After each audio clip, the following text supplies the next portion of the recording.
warahmatullahi wabarakatuh. Waalaikumsalam warahmatullahi wabarakatuh. Oke, selamat siang semuanya. Siang. Gimana kabar hari ini? Alhamdulillah.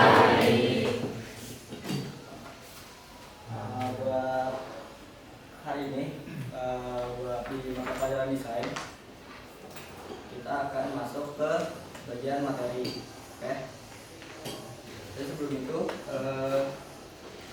kayaknya banyak yang nggak masuk hari ini. Siapa aja yang nggak masuk? Kalau boleh tahu. Asia. Parel. Siapa? Yang coba diurut. Diurut. Dia izin. Oke. Terus? Jadi kemana? Sakit?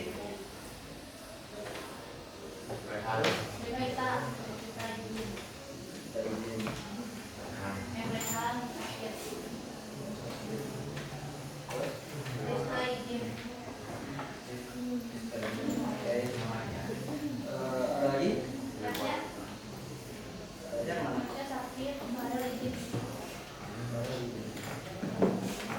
Oke. Jadi ada 1, 2, 3, 4. Ada 7 yang enggak hadir. Buat yang tadi kita cepat sembuh, buat yang izin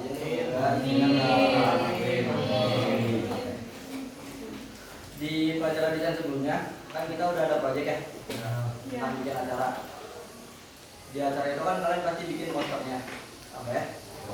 Nah, di materi ini kita akan belajar tentang gimana cara buat poster yang secara fungsi masih oke, masih layak, dan secara estetika juga masih layak.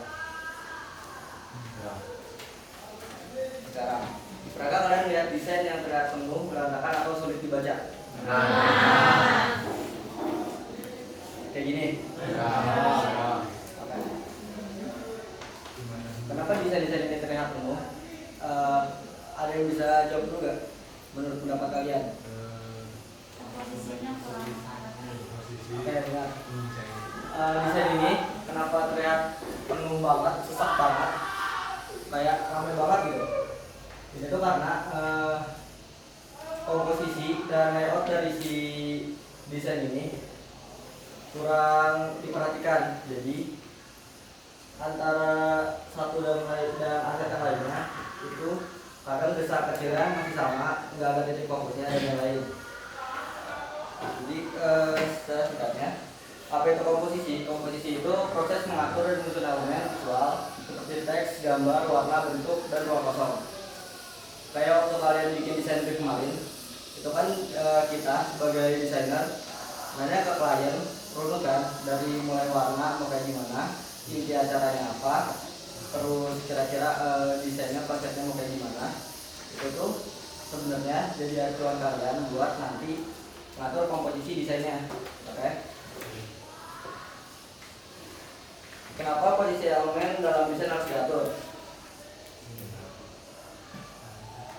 Elemen itu harus diatur agar tadi fungsinya tuh nyampe ke semua yang lihatnya. Terus secara estetika juga kita bisa dengan bangga gitu ngasih lihat ke orang bahwa kita ngedesain sesuatu tuh secara estetika masih bagus. Jadi nggak yang ngasal kayak tadi contoh yang awal. Cara ngaturnya gimana? Dari layout. Layout itu tata letak atau pengaturan fungsi elemen desain pada suatu bidang kerja agar susunannya terlihat lebih rapi dan nyaman dilihat. Waktu asistensi proyek kemarin, kan kalian ada yang udah asistensi poster juga beberapa, dan ada beberapa revisian yang highlight, yang nyorot di tata letak si aset-asetnya. Kayak waktu itu yang konser, dia naruh info line up-nya di pinggir bagian kiri. Oke, jadi misal ini itu kanvas kita buat bikin poster. Misal acara konser, di bagian sini pasti nama festivalnya atau logonya. dan line up-nya atau pengisi acaranya biasanya tuh ada di sini kan. Ya. Nah waktu itu ada yang ngisi line up-nya di sini. Menurut kalian itu secara fungsi informasinya bakal dapat ya? Bakal langsung terlihat ya sama publik yang lihat. Oke. Maka dari itu dalam desain itu ada prinsip yang namanya layout. Sebenarnya layout ini kalau kita dalamin lagi luas banget materinya. Ada pembagian grid, jenis-jenis grid, ada grid-grid yang bentuknya mungkin yang sekarang lagi tren itu bento grid. Bento grid itu simpelnya kayak bentuk ompreng MBG kan itu satu persegi panjang ya. Tapi di dalamnya ada bentuk-bentuk lain. Tapi tetap si bagian-bagian dalamnya itu tetap kelihatan cocok diisi ompreng yang bentuk persegi panjang itu. Nah dalam desain itu mirip sama bento grid, cuman itu nanti bakal kita pelajarin lagi di pertemuan selanjutnya. Sekarang kita secara garis besar dulu belajar apa itu layout.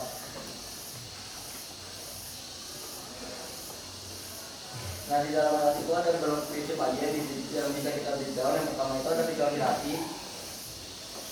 Simpelnya visual hierarki itu mata dari publik atau dari kita dalam melihat desain itu yang pertama tuh kita titik fokusnya kemana. Jadi visual hierarki itu karena emang ada hierarki dan di dalam hierarki itu urutan mata kita melihat di desain itu informasinya dari urutan apa aja. Nah kita sebagai desainer itu kita bisa ngatur mata orang itu ke desain kita urutan pemeliharannya kemana fokusnya. Bisa ke titik tengahnya dulu atasnya, atau kita mau ngasih lihat di titik pinggiran dulu di bawah sini, itu bisa karena kita yang bikin. Cuman tetap kita harus belajar teori-teorinya dari visual hierarki ini. Cara membuat visual hierarki itu sebenarnya simpel. Buat teks itu ukurannya dibeda-bedain. Dalam pemilihan ukuran teks itu ada yang namanya golden ratio. Di foto juga kan ada ya golden ratio. Dalam pemilihan ukuran teks itu juga ada. Caranya kita kali atau kita bagi si ukuran teks yang pertama yang kita tentuin di awal. Kita mau nentuin buat judulnya kayak gini. Misalkan anggap aja ini ukurannya 72 pixel. Nah cara kita ngatur yang ini biar kelihatan lebih enak dan gak ngeganggu fokus dari yang judul ini. Caranya dari angka 72 ini kita bagi sama angka 1,618. Sebenarnya angkanya itu 1.618. Karena di Adobe tuh kalau pakai titik gak bisa, kita pakainya 1,618. Itu kalau mau bikin ukuran-ukuran yang lebih kecil. Kalau buat bikin yang lebih besarnya lagi, misal ini jadi subtitle atau submateri, kita mau bikin judul materi intinya di atas. Nah itu dari angka 72 ini di teks yang submateri ukurannya kita kali pakai angka yang tadi 1,618. Itu cara simpelnya buat ngatur titik fokusnya. Jadi si yang lihat itu tahu kita tuh ngebagi fokusnya kemana, dari yang tulisannya gede dulu terus ke yang sedang atau medium baru ke titik kecilnya. Terus yang kedua memberikan warna yang lebih menonjol. Kalau warnanya sama aja kan kita dingin, sementara di desain itu biasanya banyak aset-aset lain yang kita tambahin untuk menambah estetikanya. Nah dari estetika itu kita masukin warna yang beda untuk aset yang emang kayak kita tonjolin. Oke? Ada yang bingung nggak dari sini? Atau paham semua? Oke, lanjut ya. Yang ketiga itu menempatkan elemen pada posisi tertentu. Kayak yang tadi dijelasin waktu layout, kita pasti naruh judul di atas atau di bawah, tapi dengan ukuran teks yang berbeda. Berarti lebih gede kalau kita menaruh judul di bawah, biar mata dari orang yang lihat desain kita itu tertujunya langsung ke judul. Walaupun dia ada di bawah, tapi kan ukurannya jadi gede, kita gedein. buat narik fokus yang lihat itu langsung ke judul yang ada di bawah. Terus yang terakhir, penggunaan font tebal pada bagian penting.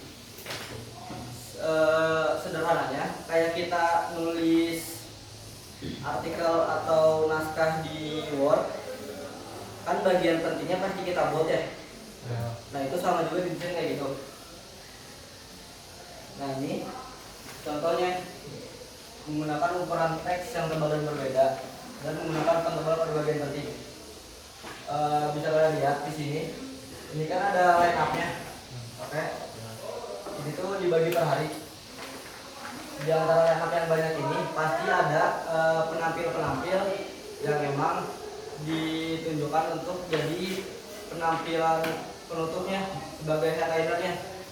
Nah, cara dia ngasih fokus bagian headlinernya di hari itu dengan cara menggunakan font yang ukurannya lebih besar dan dibuat lebih tebal. Kalian bisa bandingin yang ada di barisan atas ini sama di bawahnya, makin ke bawah tuh makin kecil. Berarti si desainer ini pengennya kita melihat yang ini dulu, karena udah pasti yang penampil yang tulisannya dibuat lebih besar dan dibikin lebih tebal itu pasti peminatnya lebih banyak. Makanya dia taruh di atas biar orang-orang tuh langsung tertuju ke bagian ini. Dan kalaupun memang dia suka sama penampil tersebut, dia pasti bakal beli karena dia udah lihat di sini di awal ini yang dia suka gitu. Oke. Terus memberikan warna yang lebih menonjol. Saya bisa lihat ini tuh ada pembagian dua warna. Ini warna gelap, ini warna lebih terang. Ini tuh dibagi bukan ngasal naruh warna atau naruh shade. Ini dibagi, kenapa di sini dibikin warna gelap? Karena di sini ada logonya dengan warna yang lebih terang, biar dapat kontras atau visibilitasnya terlihat. Terus di bawahnya dibikin shape lagi, dibikin bentuk lagi dengan warna yang beda. Biar apa? Biar kalau misalkan mereka udah melihat ini, mereka tuh tertarik ke sini dengan warna yang cerah. Karena kalau ini dibikin flat hitam semua, orang-orang pasti bakal malas bacanya. Karena warna backgroundnya sama, terus full text jadinya, bukan kayak desain. Jadinya kayak cuma koran pun ada pengaturan layout dan letak-letaknya. Paham?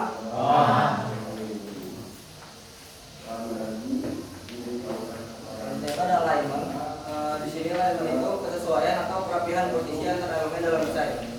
Simpelnya, alignment itu cara kita ngatur si desain kita mau kayak gimana, rata kiri atau rata kanan atau main di rata tengah.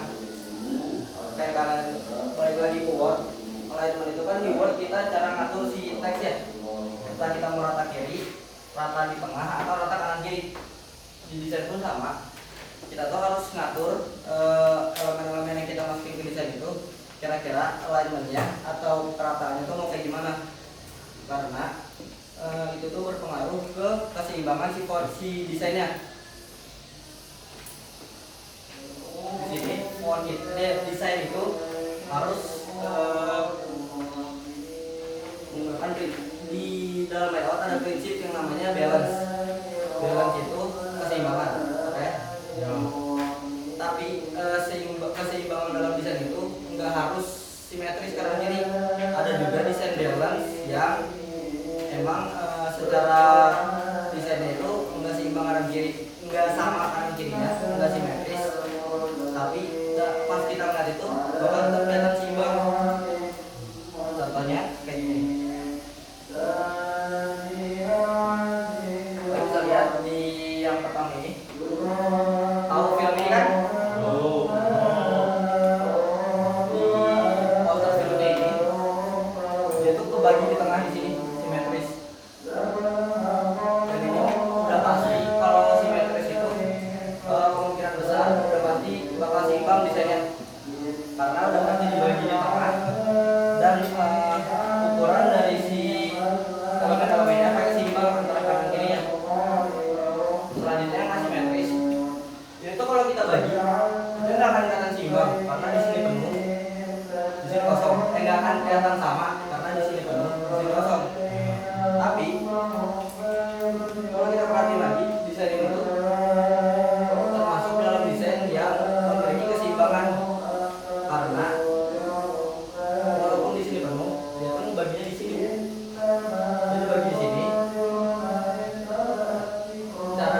maksimalnya nggak dipenuhi dua-duanya, tapi disisain ada ruang kosong di sini dan di sini biar mata kita yang pakai prinsip visual hierarki tadi, kita ngeliat dulu ke bagian ini, terus ke sini, baru ke teks yang lainnya.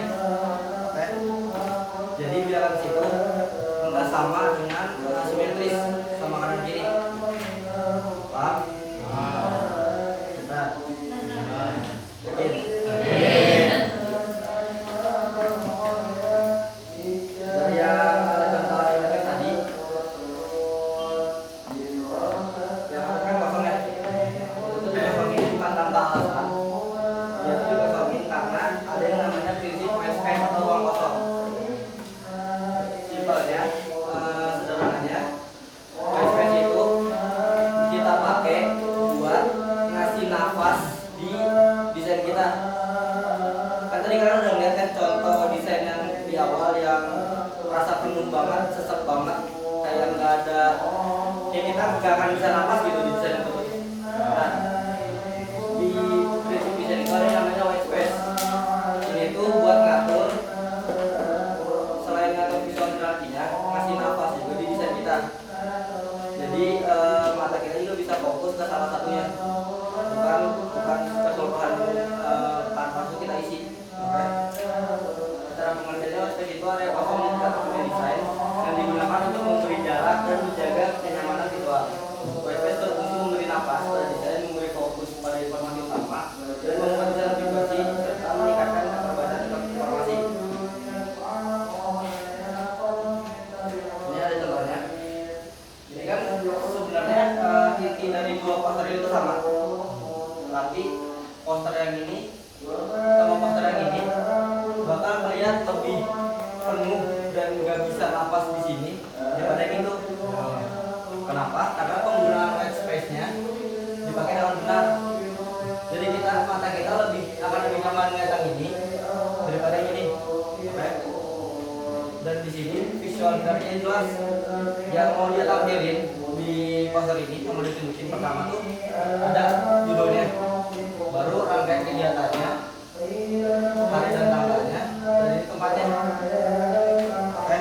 Berarti di desain ini dia udah pakai prinsip-prinsip desain yang udah dijelasin tadi. Oke? Nah, prinsip-prinsip ini kenapa dijelasin ke kalian? Karena dalam pembuatan poster acara kalian, jangan sampai poster yang kalian buat itu nggak ada prinsip desainnya dan malah bikin kesan acaranya itu kurang menarik.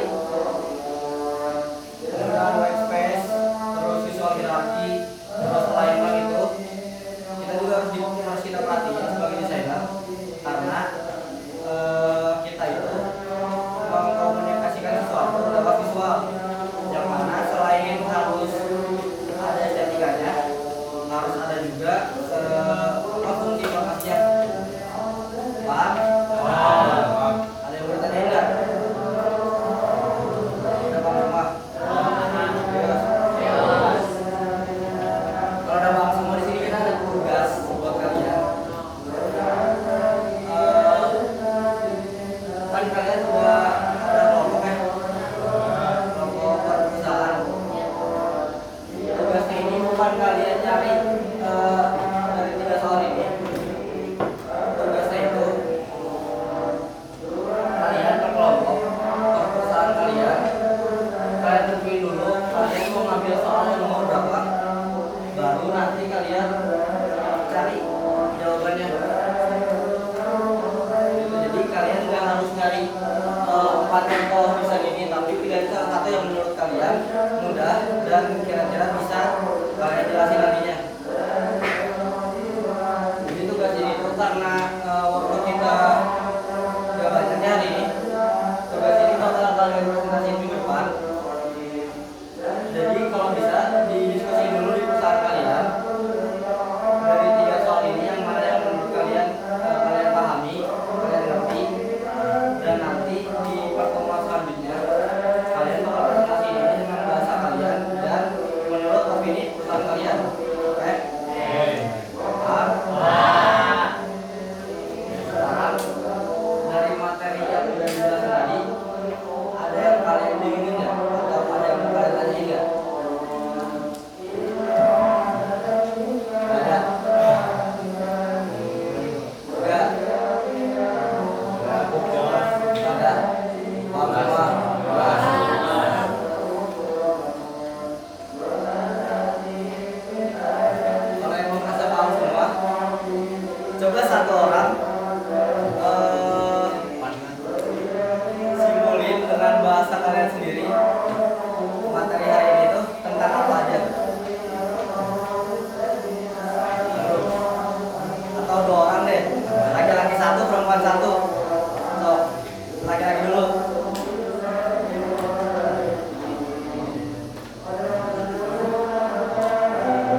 harus benar. Yang penting waktu kalian nyampein kalian paham isi materinya dan gak harus runut kayak tadi urutannya. Bisa kalian jelasin aja komposisi itu apa, lewat itu apa, terus prinsip-prinsip desain yang tadi itu apa aja dan gunanya apa. So, dikasih waktu 3 menit ya buat mikir, oke?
Yang lain mulai kita praktek dulu ya. Ada yang mau dimulai tentang bagian balance.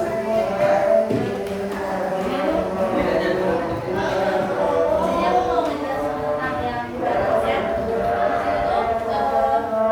Sebenarnya semuanya aku paham, cuman yang lebih menarik perhatian aku di bagian balance karena selama aku ngerjain desain saya sebelumnya, bikin poster atau apa, aku tuh masih bingung kayak tata letak itu gimana biar si desain itu kelihatan pas gitu, gak dobrak kayak misalnya berantakan di sini ada di sini ada apa gitu.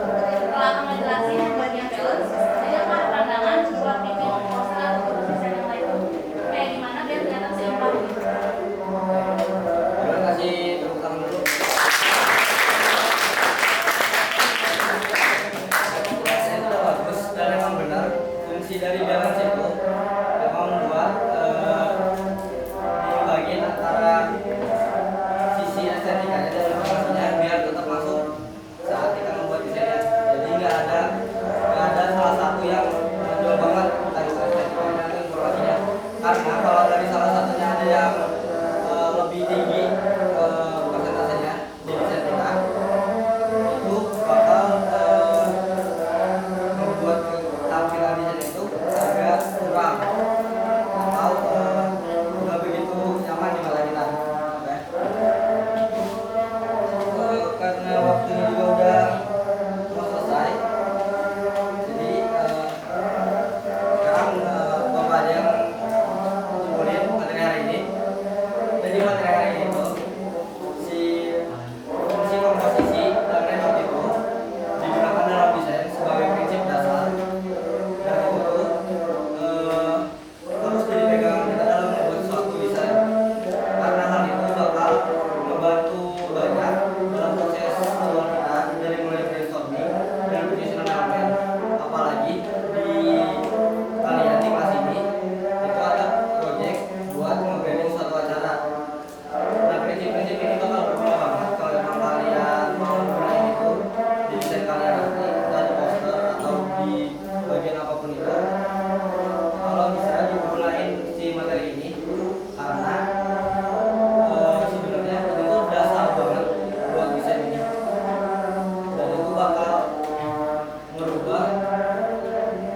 Itu materi ini dasar banget tapi hasilnya bakal berdampak lebih besar kalau kalian daripada kalian memakai ini. Oke, berarti buat hari ini segitu aja. Buat di materi minggu depan jangan lupa tugas di pertemuan minggu depan jangan lupa tugas yang tadi nanti kita presentasiin, terus kita bakal masuk ke bagian grid dan layout.